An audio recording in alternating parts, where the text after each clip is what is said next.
বিশ্বজুড়ে যার ভক্ত কোটি কোটি, তার নাম গান শুনে সৎসঙ্গ করে সবাই ধন্য ধন্য করে।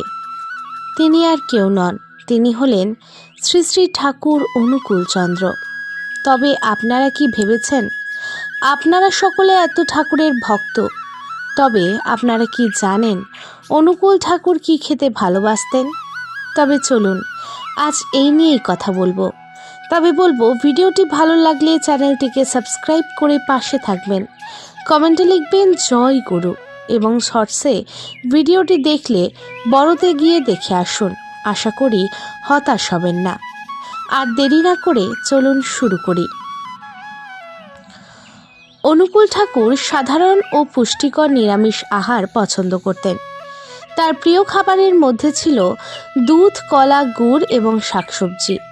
এছাড়া তিনি লিভার ও হজমের ভারসাম্যের জন্য দই বা ঘোল খাওয়ার কথা বলতেন। মাছ মাংসের বদলে তিনি নিরামিষ ও সহজপাচ্য খাবার খাওয়ার পরামর্শ দিতেন। তিনি বলতেন, খাদ্য যেন পুষ্টিকর এবং স্বাস্থ্যের অনুকূল হয়, যেমন কটু, তিক্ত, কষায়, অম্ল, মধুর, এই 5 রসের সমাবেশ। তিনি বলেছিলেন, হবিষ্যান্নের মতো পুষ্টিকর খাদ্য কমই আছে। ওতে আতপ চাল, কাঁচা কলা, ডাল বাটা, তিল বাটা, ঘি, দুধ, কলা যেসব জিনিস খাওয়া হয়, আমার মনে হয় তাতে আর বিশেষ কোনো ঘাটতি থাকে না। তবে টাটকা শাক, সবজি ও ফলও কিছু খাওয়া ভালো, অবশ্য ব্রত হিসাবে হবিষ্য যখন করা হয় তখন নয়। তিনি বলেছিলেন, মানুষ কঠোর পরিশ্রম যদি করে, নাম যদি ঠিকমতো করে, মানসিক শান্তি যদি থাকে, তবে স্রেফ ডাল ভাত খেয়েও হজম করতে পারে। তা থেকেই পুষ্টি সংগ্রহ করা যায়। আর মানুষ দামি দামি টনিক ইত্যাদি খায়, ওষুধ খায়।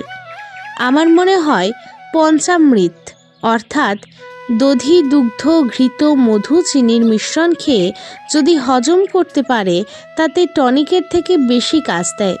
এই জিনিসগুলি যদি খাঁটি হয়, তবে বেশিরভাগ ক্ষেত্রে হজম হবারই কথা। তবে তার প্রিয় খাবারগুলির মধ্যে কি কি ছিল, আসুন শুনে নিই। শ্রী শ্রী ঠাকুর অনুকূলচন্দ্রের প্রিয় খাবারের মধ্যে ছিল ধোকার ডালনা, মোচার ঘণ্ট, ইঁচড়ের তরকারি, কাঁচা কলার কোপ্তা, ডাল ফেলানি অর্থাৎ নানান রকমের সবজিপাতি দিয়ে ডাল। তিনি সকালবেলায় খেতেন গোলমরিচ আর নুন দিয়ে কাঁচা ছানা, সাথে বিস্কুট। কখনো কখনো তার সাথে নিতেন মুড়ি ভাজাও। মাঝে মাঝে খেতেন মুসাম্বির রস। কখনো কখনো মুসম্বির রস ও বার্লি সমপরিমাণে মিশিয়ে খেতেন। বিকেলে খেতেন চিড়ে ভাজা, শসা, কুমড়ো, কাঁকরোলের বিচি, বাদাম, মাখনা ভাজা। এই মাখনাটা তার বিশেষ পছন্দের ছিল। তবে জানেন কি, ঠাকুর অনুকূলচন্দ্র কিন্তু কম খেতেন, কিন্তু খাওয়া দাওয়ার নানান রকম সকম ভালোবাসতেন।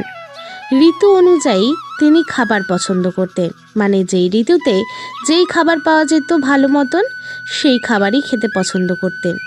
যেমন গরমকালের রাতে লেবুর পাতা দিয়ে জল ঢালা ভাত খেতেন। জানেন আবার শীতের রাতে তিনি কি খেতেন? নরম পুরি, ঢাকায় পরোটা, সিঙ্গারা, ছানা দিয়ে মাখা মাখা তরকারি, ঘন ঘন চাপ চাপ ছোলার ডাল। জানেন তিনি পানসে তরকারি পছন্দ করতেন না। জানেন কি ঠাকুরের পানে কি থাকতো? তিনি যে পানটি খেতেন খাবারের পর, সেই পানে থাকতো বড় এলাচ, কমলা লেবুর শুকনো খোসা, জয়িত্রী, কুচি কুচি সুপারি আর লবঙ্গ।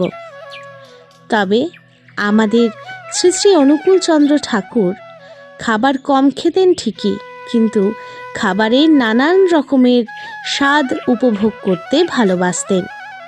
তবে আপনারা যারা ভাবছেন আমি ঠাকুর অনুকূলচন্দ্রের দীক্ষিত কিনা, আমি ঠাকুর অনুকূলচন্দ্রের দীক্ষিত নই। আমি তারই একজন ভক্তের কাছ থেকে এই সকল কথা জেনেছি। তবে আপনারা যারা ঠাকুর অনুকূলচন্দ্রের দীক্ষিত, তারা অবশ্যই কিন্তু জয়গুরু লিখতে ভুলবেন না। আজ এই পর্যন্তই। ভিডিওটি কেমন লাগলো জানাতে ভুলবেন না। জয় গুরু।